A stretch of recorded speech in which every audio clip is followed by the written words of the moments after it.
bagay na kailangan gawin. Ang daming responsibilidad na kailangan panindigan. Pero wala eh.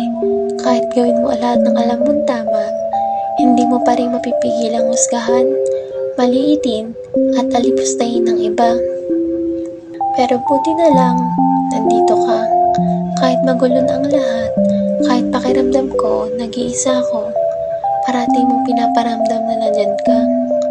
At handa mo akong suportahan sa lahat ng bagay. Palagay mo pinaparamdam na may natitira pa pala akong kaibigan na handa akong tamayan sa lahat ng bagay. May problema ba? Wala naman. Kilala kita. Sa tagal ba naman natin magkasama? Nandito ako. Ano bang problema?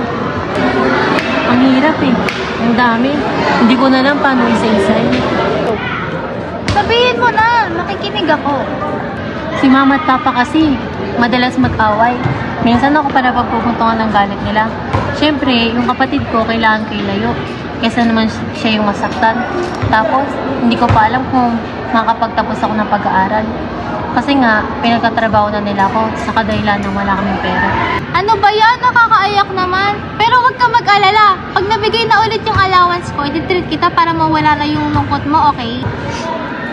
Ano ba? Di mo naman kailangan gawin yan. Pero, salamat sa concern mo. I love you talaga.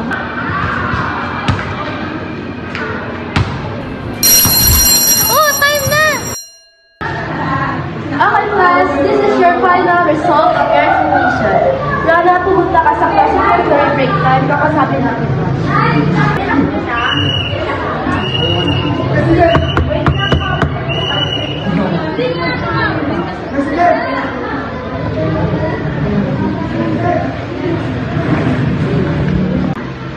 Nak, napapansin ko bumababa ang performance mo sa akin. Hindi ka naman ganyan dati ah. Sorry po, mama. May problema ka ba, Nak? Lahat naman po tayo may problema, pero sisiw lang po sa akin. Ikaw lamang ay nasa high school student.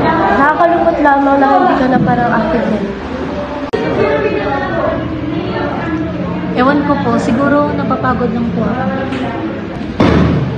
Nak, nandito ako kung may pinagdadaanan ka. O kung kailangan mo ng guidance, malalapitan mo ako. Nakakapinayan kasi kung bigla kang tatamarin ka sa pag-aaral. Maraming salamat po, ma'am. Pero family problems lang po ito. Kaya ko po ito. Sana maging maayos ka na, Nak. Namimiss ko na pagiging libo mo sa subjects ko.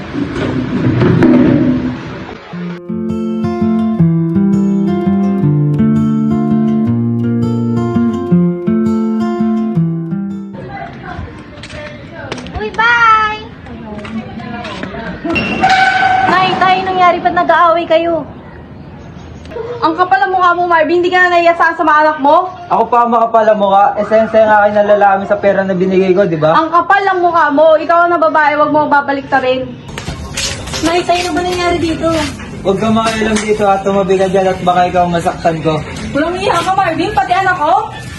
Ayoko na sa pamamahay na to, mga wala kayong kwenta. Anak, tumayo ka na dyan. Wala na ang tatay mo. Paano na tayo?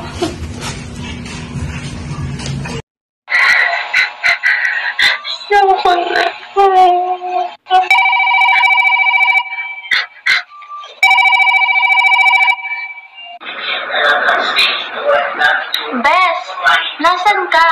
Isang linggo ka nang hindi pumapasok. Ano ba nangyayari sa'yo?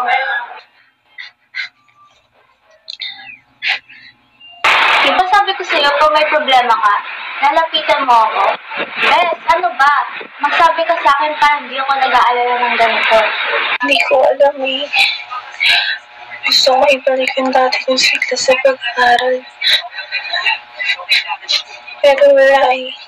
Puro problema lang lumalapit sa akin. Ano naman? Tutulungan kita. Saan ba mahirap? Saan ka ba nahihirapan? Hanggat kaya ko, tutulong ako.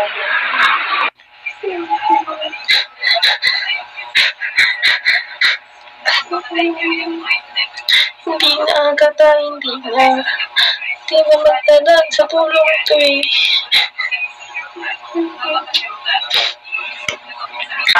Huwag ka mag-isip ng ganyan. Lahat ng bagay masosolusyonan.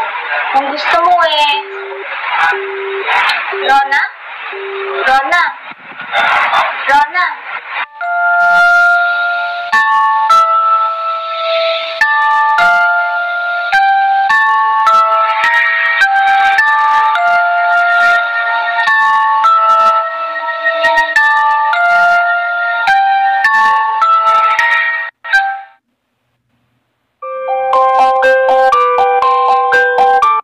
Isang taon na ang nakalilipas, pero parang sariwa pa rin ang lahat. Bes, sana masaya ka kung nasaan ka man. Sana wala nang paghihirap, wala nang pasanin, at wala ka nang iniintindi na problema. Pasensya ka na ha. Pasensya ka na kung hindi ko nasabi sa'yo kaagad. Pasensya ka na kung hindi mo man lang nalaman habang nabubuhay ka na gusto kita. Gustong gusto. Every promise, every dream we made. Now the shadows slowly starting to fade. Tears in my eyes, I prayed you'd stay. But love isn't love when it slips away. I tried so hard to save what we had. Fought the storms, but it still went bad. Every word, every fight, I stayed for you. Every promise, every dream we made. Now the shadows slowly starting to fade. Tears in my eyes, I prayed you'd stay.